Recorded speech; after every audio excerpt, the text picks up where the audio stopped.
Om Namo Bhagavate Vasudevaya. Narayanam Namaskritya Naram Chaiva Narottamam Devim Saraswatim Vyasam Tato Jayamudire Nashtatai Shavadreshu Nityam Bhagavata Sevaya Bhagavati Uttam Shloke Bhaktir Bhavati Naistiki. So continuing with the discussion on Srimad Bhagavatam, Canto 11, Chapter 4, Drumil explains the incarnations of Godhead to King Nim, text 15 onwards. So yesterday we were studying that Namo Narayan Rishi was doing tapasya in Badrinath, and King Indra, he got afraid, and then he sends Cupid, so many apsaras to distract him.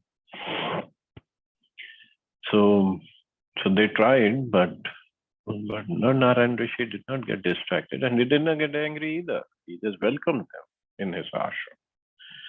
And then Narayan Rishi showed millions of apsaras serving him.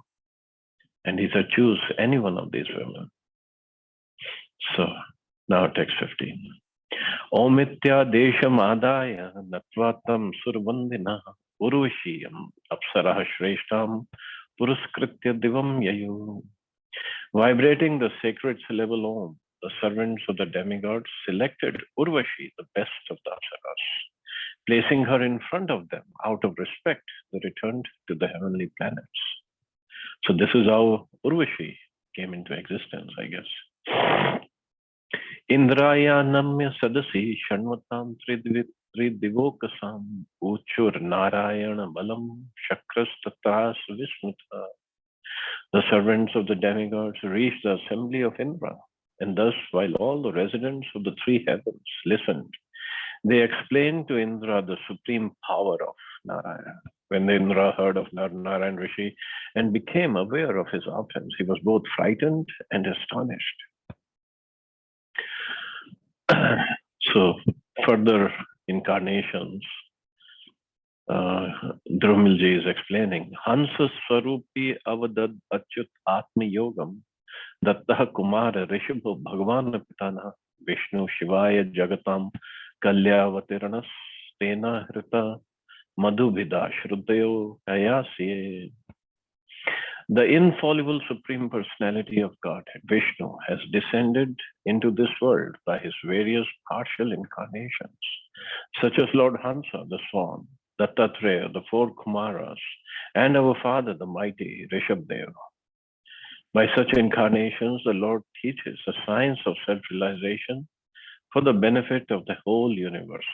In his appearance as Hayagriva, he killed the demon Madhu and thus brought the Vedas back from the hellish planet Pataloka. It is stated in the Skanda Puran that the Lord of the universe, Hari himself, once appeared in the form of a young brahmachari named Kumar and spoke transcendental knowledge to Sanat Kumar. So Lord takes so many incarnations. It's amazing. Gupto apyaye manuriloshadhyascha matsye krode yato ditija uddharatam kshamam Gorme dhrito adrir amriton mathane swaprishte grahat prapanna ebhe rajam amuchan chadartatam. In his appearance as a fish, the Lord protected Satyavrata Manu, the earth and her valuable herbs. He protected them from the waters of annihilation. As a boar, the Lord killed Hiranyaksha, the son of Diti, while delivering the earth from the universal waters. And as a tortoise, he lifted Manda mountain on his back so the nectar could be churned from the ocean. The Lord saved the surrendered king of the elephants, Gajendra, who was suffering terrible distress from the grips of a crocodile. Sastunvato nipatitang shramanan nrishinscha shakram cha vritra vadha tastamasi pravishtam devastriyo asuragrihe pihita natha jagne asarendram abhayaya satam nrasimhe. The Lord also delivered the tiny ascetic sages called the Valkilyas when they fell into the water in a cow's hoof print, and Indra was laughing at them. So they were tiny ascetic sages, Valkilyas. I don't know if this story has come up so far or not. I don't remember. If not, then it will come later. And they were very, very tiny. It is said when they fell into the water in a cow's hoof print. And they were, I think, if I remember correctly, 60,000 sages. And they all fell in the puddle created by cow's hoof print. They were so tiny. But they were all sages. They were doing their tapasya. And Indra was laughing at them. The Lord then saved Indra when Indra was covered by darkness due to the sinful reaction for killing Vritrasura. When the wives of the demigods were trapped in the palace of the demons without any shelter, the Lord saved them. In his incarnation as Nrsimha, the Lord killed Hiranyakashipu, the king of the demons, to free the saintly devotees from fear.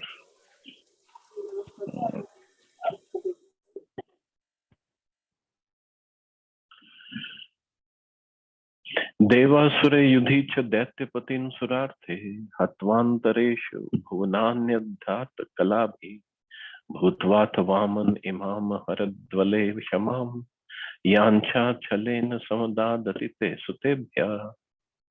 The Supreme Lord regularly takes advantage of the wars between the demons and the demigods to kill the leaders of the demons.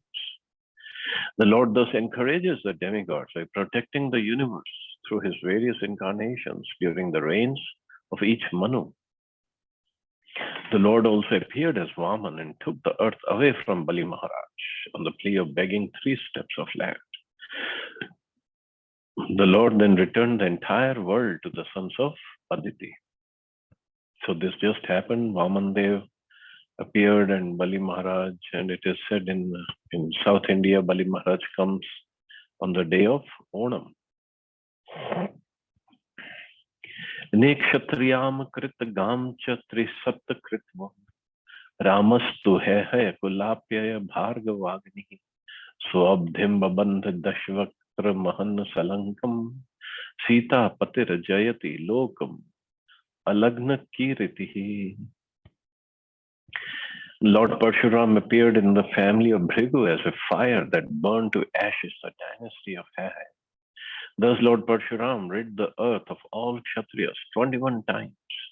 The same Lord appeared as Ramchandra, the husband of Sita Devi, and thus he killed the 10-headed Ravan, along with all the soldiers of Lanka. May that Sri Ram, whose glories destroy the contamination of the world, be always victorious. According to Srila Sridhar Swami, Lord Ramchandra was more or less a contemporary incarnation for the 9 Yogendras. Thus, they have offered particular respect to Lord Ramchandra, as indicated by the word Jayati. So this story, Maharaj Nimi and Navayogendra, is from Lord Ram's pastimes during that time. Bhumer bharavatarnaya yadushva janma jata karishyati surerapi dushkarani vader vimohayati yagya krito at darhana Shudran Kalo Kshiti Bhujo Near Hanishya Dante. To diminish the burden of the earth, the unborn Lord will take birth in the Yadu dynasty and perform feats impossible even for the demigods.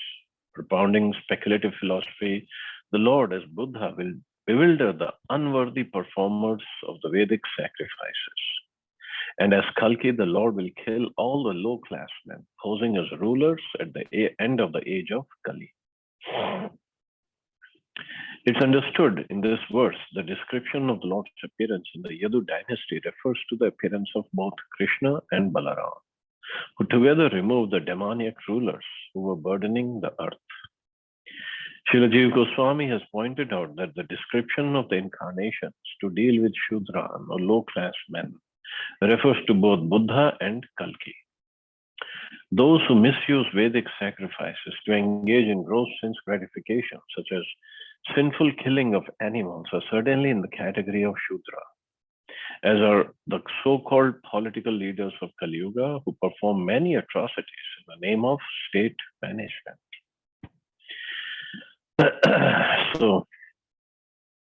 So-called Shudras, they're going to rule, and Kalki, as is said, Kalki is going to come towards the end of the age of Kali, and it's going to just kill them all. Evam vidhani janmani karmani cha jagatpate bhurini bhuri yashaso varnitani mahabhuja. O mighty armed king, there are innumerable appearances and activities of the Supreme Lord of the universe, similar to those I have already mentioned. In fact, the glories of the Supreme Lord are unlimited. So thus ends the purpose to 11th canto, 4th chapter of Srimad Bhagavatam, entitled Drumil Explains the Incarnations of Godhead to King Nemi. So we can start. Chapter 5, Narad concludes his teachings to Vasudeva. Next one. Shri Raja Vach Bhagwantam Harim Prayo Na Bhajante Atma Vittamaha Tesham Ashanta Kamanam Kanishtha Vijitatmanam. King Nemi further inquired, my dear Yogendras, all of you are most perfect in knowledge of the science of the self. Therefore, kindly explain to me the destination of those who, for the most part, never worship the Supreme Personality of Godhead Hari, who are unable to quench their material desires, and who are not in control of their own selves. That's basically all of us, the conditioned souls. In the 5th chapter of 11th canto, Chamas Rishi describes the inauspicious path of those who are unfavorable to the devotional service of Lord Vishnu. And the sage Karabhajan explains the Yug Dharma Avataras, the incarnations of Lord who present the authorized process of religion for each different age. In the previous chapter, it was explained that although the demigods place obstacles in the path of Lord's devotees, by mercy of the Supreme Lord, the devotees are able to place their feet on the head of such obstacles and thus pass beyond them to the supreme destination. However, for the non-devotees, there is no such facility. As soon as the conditioned soul becomes indifferent to the devotional service of the Supreme Lord, he is immediately attracted by the temporary varieties of matter and becomes a slave of inauspicious desires. So, slave of inauspicious desires. We think we are mastering, we are the masters and we are the enjoyers. We are the slaves. Thus, the conditioned soul, devoid of devotion for the Lord, completely forgets the transcendental bliss of the spiritual world, which is enjoyed in 5 different transcendental rasas. Although the devotees are not overcome by the sense gratification offered by the demigods themselves become absorbed in material form, taste, and smell. And similarly, those who are non-devotees also become bound by material form, taste, and other sense perceptions, such as the sensuous experience of sex life. Thus, they remain hovering in a dreamlike state, imagining different types of material sense gratification, and forget their eternal relationship with the personality of Godhead. Videhiraj Nimi now inquires from Chamas Muni about the goal attained by such bewildered persons. So what happens to those people? Shri Chamas Uvacha Mukha Bahurupadebhya Purushasya Ashrameh Saha Chatvaro Jagire Varna Guner Vipradaya Pritak. Shri Chamas said, each of the 4 social orders headed by the Brahmins was born through different combinations of the modes of nature, from the face, arms, thighs, and feet of the Supreme Lord in his universal form. Thus, the 4 spiritual orders were also generated. So, Varnashram, this is how Varnashram came into existence. Those who are not spontaneously attracted to the devotional service of the Lord can be gradually purified by observing the Varnashram system of 4 social orders and 4 spiritual orders. According to Sridhar Swami, the Brahmins are born of the mode of goodness, the Kshatriyas of a combination of goodness and passion, Vaishyas of a combination of passion and ignorance, and Shudras of the mode of ignorance. Just as the four social orders are born from the face, arms, thighs, and feet of the universal form, similarly, the brahmacharis are generated from the heart of the Lord, the householders order from his loins, the vanprasthas from his chest, and the sannyas order from his head. So these all appear from the Lord only, Lord's universal form. We can say, oh, it's temporary, but this is how he manages the universe. A similar verse is found in the Rik Samhita as well as the Shukla Yajur Veda and the Atharva Veda.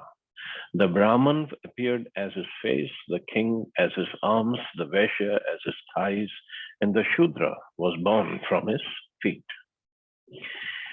It is understood that pure devotion service to the Lord has already been described by two of the Yogindras, Dromil and Avirhotra. Chamas Muni now describes the system of Varnashram, because this system is meant to gradually purify those who are inimical to the Supreme Lord. Well, inimical to the devotion service, to the pure devotion service. Not inimical, or maybe we can say not fully aware of that.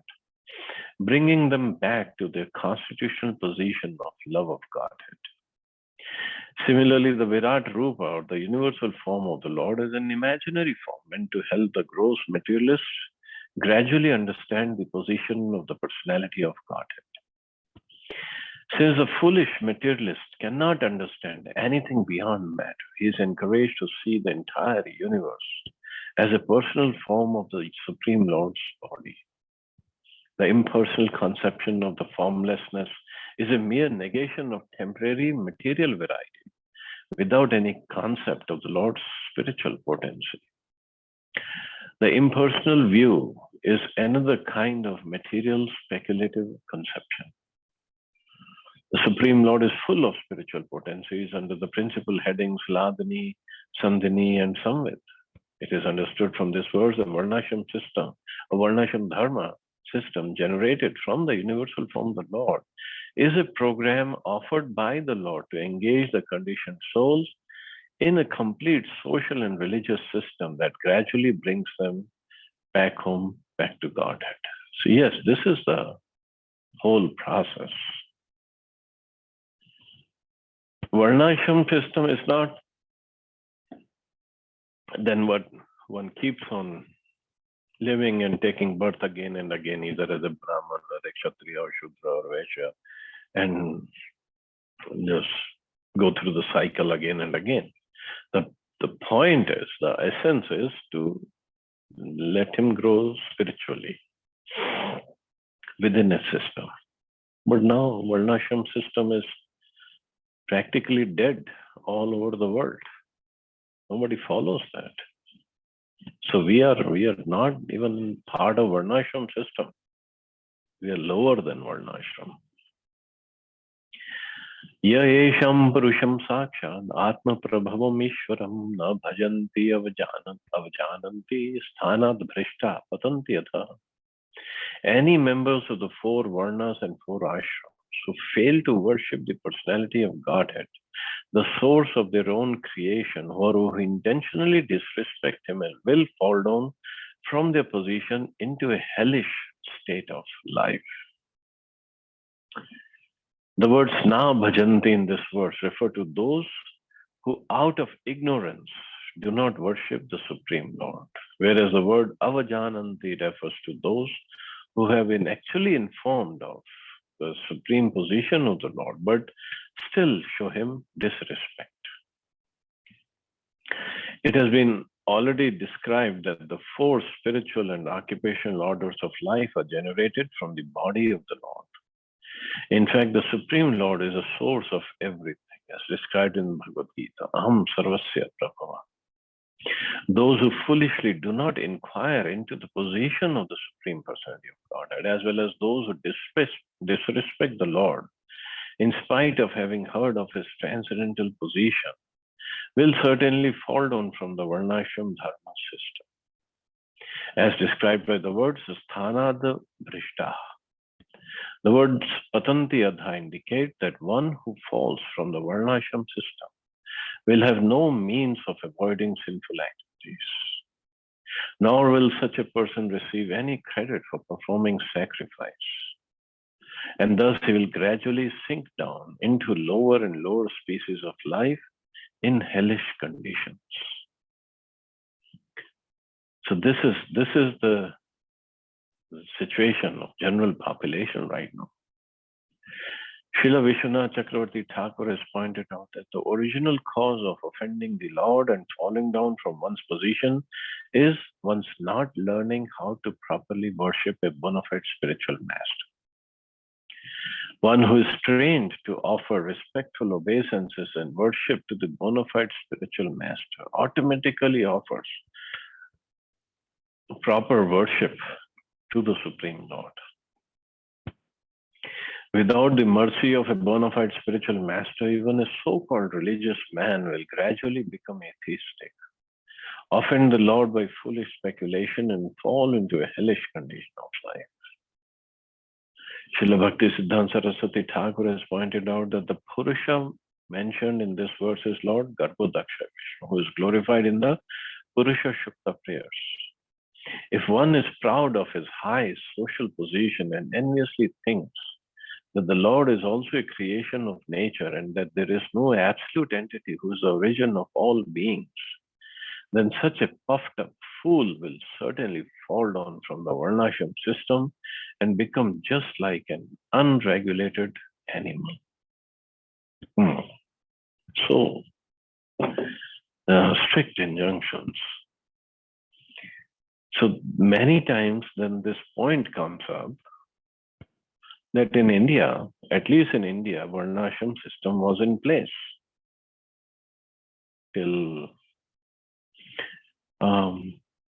maybe Muslims came. Then why Krishna did not let the Varnashram system still be intact in India, at least? Well, one thing is here, it's the effect of Kali Yuga. And secondly, it is if those who are following don't follow it properly, then some problems have to happen. So Krishna, ultimately everything is controlled by the Lord. Nothing can happen without his sanction. And if he is sanctioning some outsiders to come and destroy the culture, system of India, wonderful Vedic system, means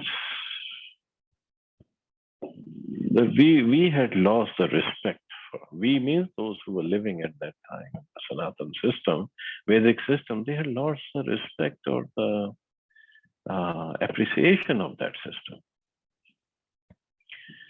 So once we lost it, then it's very difficult to bring it back. Even Srila Prabhupada wanted to establish Varnashram system in ISKCON.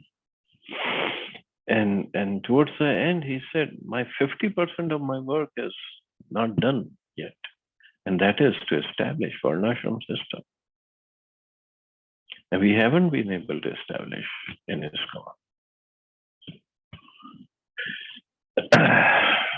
So we can only pray to Prabhupada to at least please come back or send some very powerful representative of his to come and establish that system in ISKCON, so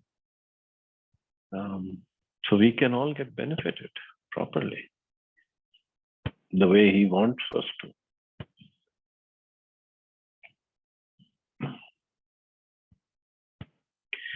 Dure Hari Katha Kechit, Dure Cha Chuta Kirtana, Striya Shudra Deyashcheva, De Anukambaya Bhavadrisha. There are many persons who have little opportunity to take part in discussions about the Supreme Personality of Godhead Hari and thus it is difficult for them to chant his infallible glories. Persons such as women, Shudras, and other fallen classes always deserve the mercy of great personalities like yourself. And this is Chamas Muni is telling Maharaj Nimi.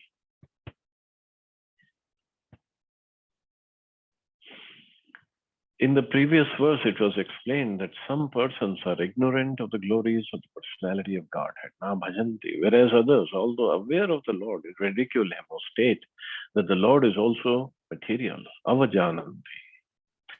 In this verse, the first class, namely the ignorant, are described as fit candidates for the mercy of a pure devotee. The word Dura indicates those who have little opportunity to hear and chant the glories of the Lord. According to Vishwanath Chakravarti Thakur, they can be explained as Ye sadhu sangha bhagyahina, those who are bereft of the association of saintly persons and pure devotees.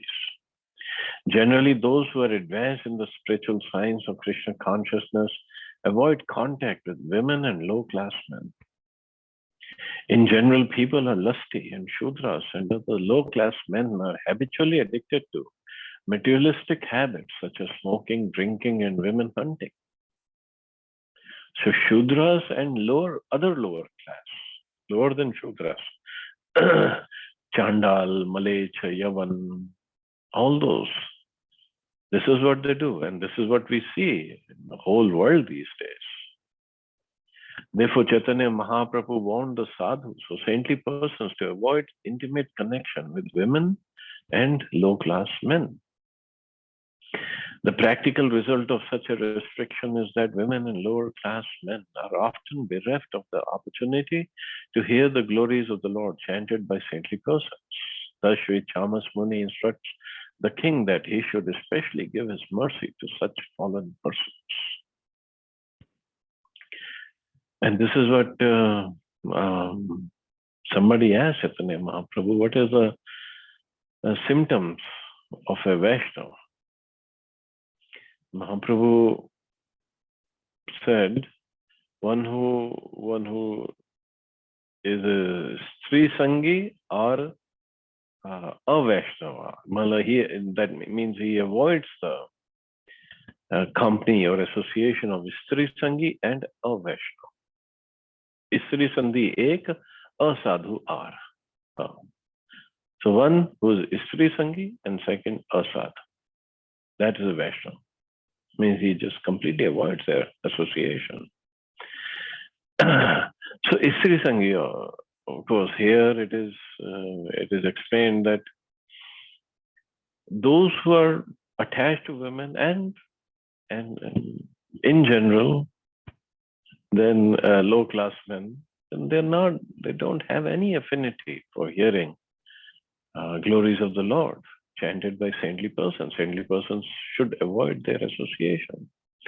But here Chamas Muni is saying, instructing king that you should give mercy to such fallen persons. But this is where Srila Prabhupada, he appears in this Kali Yuga, and he gave mercy to everybody outside India, that nobody had even heard of sadhus, especially Gaudiya Vaishnava sadhus. And Prabhupada came and established the whole movement. Our spiritual master, His Divine Grace, Srila Prabhupada, was severely criticized in India for giving all classes of men and women the opportunity to take part in the Krishna consciousness movement. Indeed, the caste Brahmins of India and other persons concerned only with ritualistic formalities were shocked that Srila Prabhupada allowed women and persons born in low-class families to take part freely in the Vaishnava culture and even become initiated as bona fide Brahmins. However, Srila Prabhupada could understand that in this age, practically everyone is fallen. He saw that if spiritual life were to be limited to the so-called higher classes, there would be no possibility of spreading a genuine spiritual movement all around the world. The mercy of Chaitanya Mahaprabhu is so great and the holy name of Krishna so potent that any man, woman, child or even animal can become purified by chanting Krishna's name and taking prasad, the sanctified remnants of Krishna's food. In Chaitanya Mahaprabhu's movement, no sincere person is restricted from achieving the highest perfection of self-realization. Whereas the impersonalists and yogis tend to be selfishly concerned with their individual realization and achievements of mystic powers. It has always been the custom of the Vaishnavas to be merciful to all classes of living beings. So this is what Prabhupada came and he established, and being such a merciful and such a revolutionary Acharya, he achieved great success also. It is understood that the conversation between Navyogendras and King Nimi took place approximately at the time of Lord Ramchandra, many hundreds of thousands of years ago. But in the Bhagavad Gita, which was spoken only 5,000 years ago, Lord Krishna himself also states that any person, despite his material situation of life, can become the most dear devotee of the Lord by full surrender to the lotus feet of Krishna. Therefore, the fallen people of Kali Yuga should take advantage of the special mercy of the Vaishnavas and join the Krishna consciousness movement to perfect their lives and go back home, back to Godhead. So that's what it is, that how Prabhupada established that anybody and everybody just get trained and become Brahman, not just Brahman, become Vaishnava, become sannyasis, do preaching, do book writing, deity worship, Shaligram worship. Even in India, the traditional Brahman families, the ladies still are afraid of touching Shaligram Shilas. But in ISKCON, they freely not just touch, worship Shaligram Shilas, bathe them, decorate them. So no restriction at all. Yes, proper training has to be there and proper sadhana has to be there. That's all. Vipro Rajanya Vaishyo Va Hare Prapta Padantikam Shroten Janmana Nathapi Muyantyam Naya Vadina. On the other hand, Brahmins, members of the royal order, and Vaishyas, even after being allowed to approach the lotus feet of the Supreme Lord Hari, by receiving the second birth of Vedic initiation, can become bewildered and adopt various materialistic philosophies. It is said that a little knowledge can be very dangerous. Those who are falsely proud of material, social status, and who thus neglect to perfect the worship of the personality of Godhead are condemned in this verse. Muyanti amnaya vadina. Becoming attracted by the sense gratification of high status within the Varnashram social system, such persons become more attracted to illusory material philosophy than to the absolute truth, which is not material. Within the Vedic system, Brahman, Kshatriyas, and Vaishyas, as mentioned in this verse, are all offered initiation into the Gayatri mantra and are considered twice born or highly civilized men. By studying Vedic literature, chanting Vedic mantras, executing ritualistic ceremonies, and worshipping the spiritual master and the personality of Godhead, such persons gradually come near to the lotus feet of the Supreme Lord.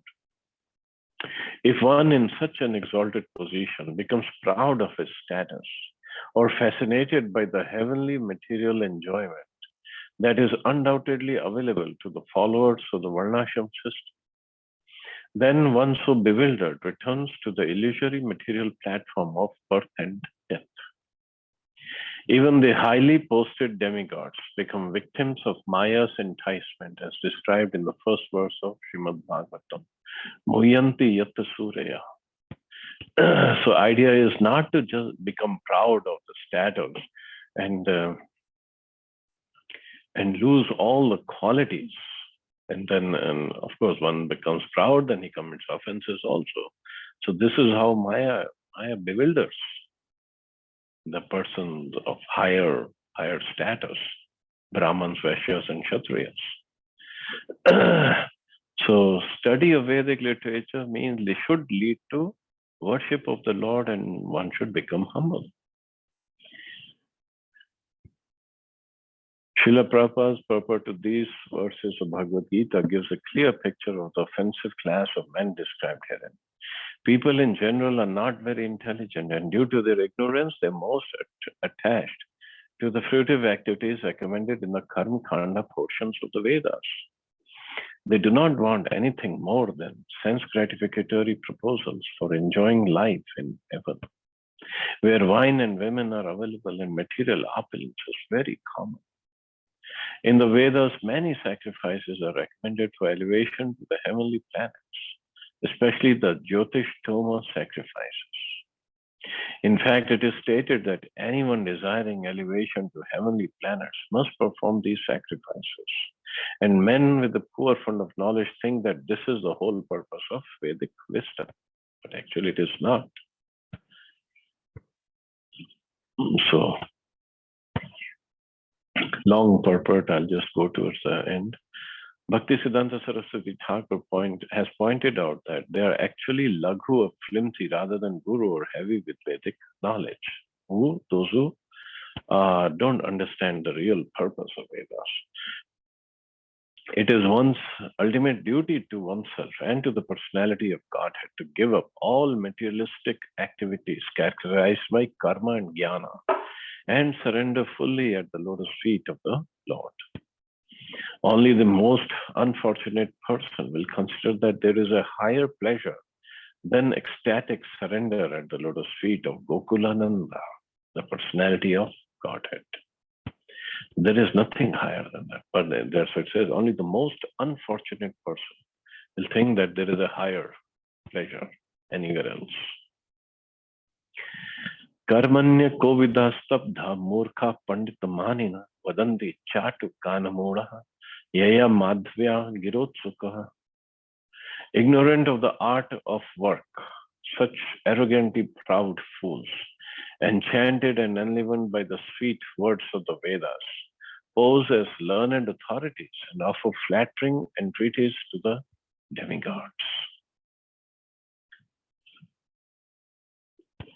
Because they think, do karma kanda, enjoy life. That's it. The words karmani akovida refer to those who are ignorant of the art of performing work in such a way that there will be no future bondage. This is the real art of work. This art is described in Bhagavad Gita. Yagyarthat karmano anitra loko em karma bandhana. Work must be performed for the satisfaction of Vishnu. Otherwise, work is a cause of future bondage in the cycle of repeated birth and death.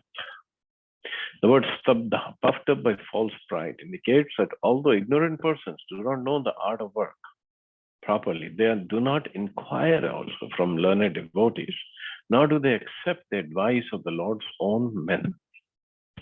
Being infatuated by the fruitive results offered in the Vedas, such as murkhas, fools, such murkhas or fools think, we are learned Vedic scholars. We have understood everything perfectly. Thus, they are attracted to such Vedic statements as apama, soma, amrita, bhuma. We have drunk the soma juice and now we are immortal.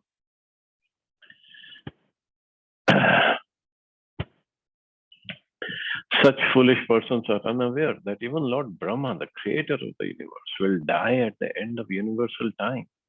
What to speak of materialistic followers of the Vedas who jump like frogs to the different celestial planets, seeking the highest standard of sense gratification. Such bewildered Vedic scholars dream of frolicking with the Apsaras, the gorgeous society girls of the heavenly planets who are expert in singing, dancing, and in general, stimulating uncontrollable lusty desires.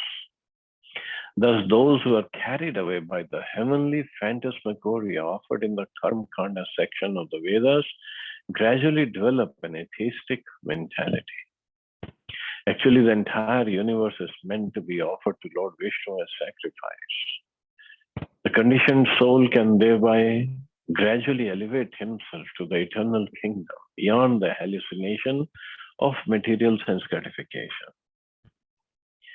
However, being puffed up by false pride, the materialistic followers of the Vedas remain perpetually ignorant of the supremacy and beauty of Lord Vishnu.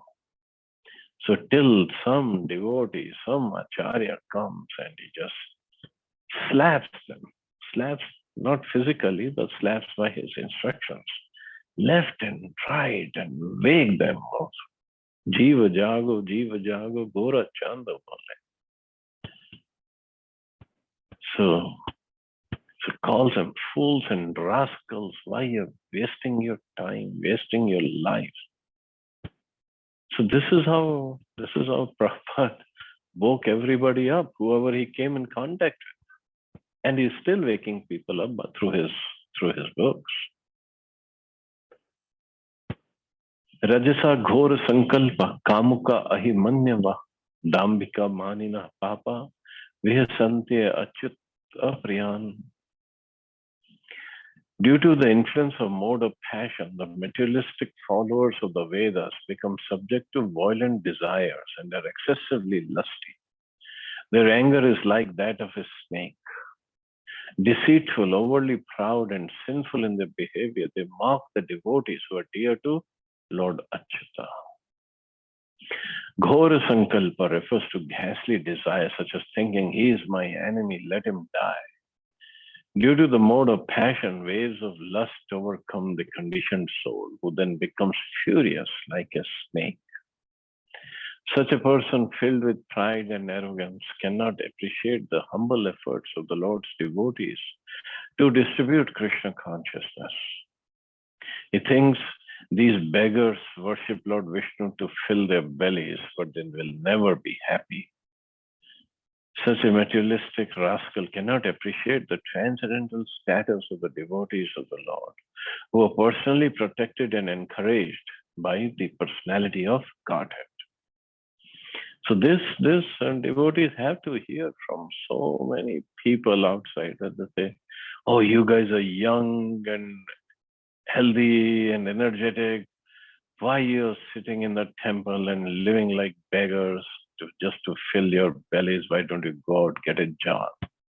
They don't understand how the devotees or sadhus living in the temple, how much work they are doing for the society, to serve the Lord, everything for the benefit of the society as well. Society is not just going to get benefited by just feeding some hungry people or giving homes to homeless people. Society will be benefited by bringing Krishna consciousness to the lives of people. Because here it is said, Achyut Priya, that the devotees are Achyut Priya. So if everybody becomes Achyut Priya, or at least Prabhupada said even 10% of population becomes Achyut Priya, then Krishna will protect the whole world actually. The whole world can benefit. If only 10% of population becomes devotees. Because not just Krishna's energy, nature, everybody will cooperate and do everything to serve the devotees.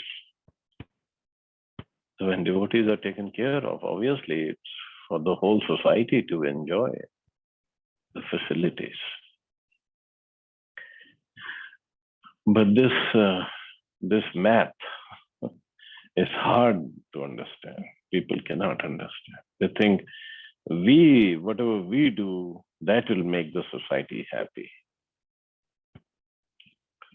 Actually, they don't want the society to be happy. They just want themselves to be happy. That's all.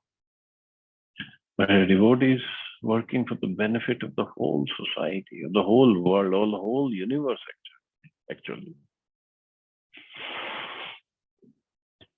So hopefully, if we continue with the preaching work and other services, slowly, people will come to realize this.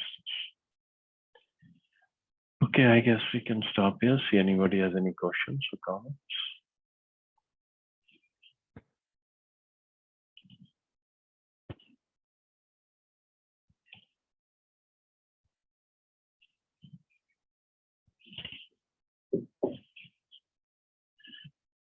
Okay, so you all have a safe and wonderful day. Hare Krishna. Jai Shri Prabhupada.